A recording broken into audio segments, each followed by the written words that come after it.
എന്നെ ആരും പുഷ് ചെയ്യാണ്ട് ഞാൻ ആദ്യമായിട്ട് ചെയ്തൊരു കാര്യമാണ് ഈ കോണ്ടന്റ് ക്രിയേഷൻ എന്ന് പറയുന്നത്. കാരണം എനിക്ക് എന്തോ അത് ചെയ്യാൻ ഭയങ്കര ഇഷ്ടമായിരുന്നു. പക്ഷെ അപ്പോഴും എൻ്റെ മനസ്സിൽ ഭയങ്കര തോട്ട്സ് ഉണ്ടായിരുന്നു, ആരെങ്കിലുമൊക്കെ എന്നെ ജഡ്ജ് ചെയ്യുമോ, എന്തെങ്കിലുമൊക്കെ പറയുമോ, കളിയാക്കലൊക്കെ ഉണ്ടാവുമോ എന്നൊക്കെ ഉള്ളത്. പക്ഷേ എന്നാലും ഞാൻ വീഡിയോസ് ഇടാൻ തുടങ്ങി. ഞാൻ വീഡിയോസ് ഇട്ട് തുടങ്ങിയത് വോയിസ് ഓവർ വീഡിയോസ് ആയിരുന്നു. കാരണം ഞാൻ എന്തെങ്കിലുമൊക്കെ എൻ്റെ ഡെയിലി ലൈഫിൽ ഉണ്ടാകുന്ന കാര്യങ്ങളൊക്കെ ഞാനിങ്ങനെ റെക്കോർഡ് ചെയ്യും, ഞാൻ അതിന് വോയിസ് ഓവർ കൊടുക്കും, എന്നിട്ട് ഞാനത് പോസ്റ്റ് ചെയ്യും. അത് പക്ഷേ എനിക്കൊരു സേഫ് ഗെയിം ആയിരുന്നു. കാരണം അങ്ങനെ ചെയ്യുമ്പോൾ എനിക്ക് വലിയ പ്രശ്നം തോന്നിയിരുന്നില്ല. 2 ദിവസം മുന്നെയാണ് ഞാനിങ്ങനെ സംസാരിച്ചിട്ടുള്ളൊരു വീഡിയോ പോസ്റ്റ് ചെയ്തത്. അപ്പോൾ അത് ഞാൻ ആദ്യമായിട്ടാണ് ഞാൻ അങ്ങനത്തെ ഒരു വീഡിയോ പോസ്റ്റ് ചെയ്യുന്നത്. അതുകൊണ്ട് എനിക്ക് ഭയങ്കര ഡൗട്ടായിരുന്നു, അയ്യോ ഇത് കണ്ടിട്ട് ആൾക്കാർ എന്നെ ജഡ്ജ് ചെയ്യുമോ, എന്തെങ്കിലുമൊക്കെ പറയുമോ, അങ്ങനെ എനിക്ക് ഭയങ്കര തോട്ട്സ് എന്നെ ഹിറ്റ് ചെയ്യാൻ തുടങ്ങി. അപ്പോൾ ഞാൻ എന്ത് ചെയ്യുമെന്ന് വെച്ചിട്ടുണ്ടെങ്കിൽ, എൻ്റെ ഒരു ഫ്രണ്ട് ഉണ്ട്, he always gives me honest reviews. അപ്പോൾ ഞാൻ അവനെ ഈ വീഡിയോ അയച്ചു കൊടുത്തു.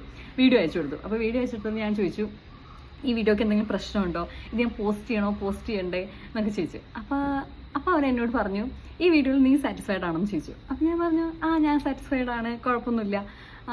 അപ്പം നിനക്ക് ഈ വീഡിയോ എടുക്കുന്നതിൽ എന്തെങ്കിലും പ്രശ്നം ഉണ്ടായോ എന്നൊക്കെ ചോദിച്ചു. ഞാൻ പറഞ്ഞു, ഇല്ലേ, ഞാൻ സാറ്റിസ്ഫൈഡ് ആണ്, ഞാൻ ഹാപ്പിയാണ്, പോസ്റ്റ് ചെയ്യാൻ എനിക്ക് ഇഷ്ടമുണ്ട്, പക്ഷേ ഇങ്ങനത്തെ ഡൗട്ട്സ് ആണെന്ന് പറഞ്ഞു. അപ്പോൾ പറഞ്ഞു, നീ അതിൽ സാറ്റിസ്ഫൈഡ് ആണെന്നുണ്ടെങ്കിൽ പിന്നെ നീ ബാക്കിയുള്ളവരുടെ ഒപ്പീനിയൻസ് കേൾക്കാൻ നിൽക്കണ്ട, നീ ഒപ്പീനിയൻസ് നോക്കേണ്ട ആവശ്യമൊന്നും എനിക്കില്ല, നീ അങ്ങനത്തെ ചെയ്യാം. അപ്പോൾ എനിക്കത് ഭയങ്കരമായിട്ട് എന്നെ ആ തോട്ട് എന്നെ ഭയങ്കരമായിട്ട് ഹിറ്റ് ചെയ്തു. ബിക്കോസ് അതാണ് നമ്മൾ ചെയ്യേണ്ടത്. കാരണം നിങ്ങൾ സെൽഫ് സാറ്റിസ്ഫൈഡ് ആണെന്നുണ്ടെങ്കിൽ പിന്നെ നിങ്ങൾ ബാക്കിയുള്ള ആൾക്കാരുടെ ഒപ്പീനിയൻ കേൾക്കാൻ നിൽക്കേണ്ട ആവശ്യമില്ല. And that's it. അപ്പം നിങ്ങളും എന്തെങ്കിലും കാര്യമൊക്കെ തുടങ്ങാൻ വേണ്ടി നിന്നിട്ട് സെൽഫ് ഡൗട്ടിലാണ് എന്നുണ്ടെങ്കിൽ, ആ ചെയ്യാൻ പോകുന്ന കാര്യം നിങ്ങളെ സാറ്റിസ്ഫൈ ചെയ്യിക്കുന്നുണ്ടെന്നുണ്ടെങ്കിൽ നിങ്ങൾ പിന്നെ ഒന്നും നോക്കേണ്ട ആവശ്യമില്ല, അതങ്ങ് ചെയ്യുക. അപ്പം അത്രയേ ഉള്ളൂ. Okay, by.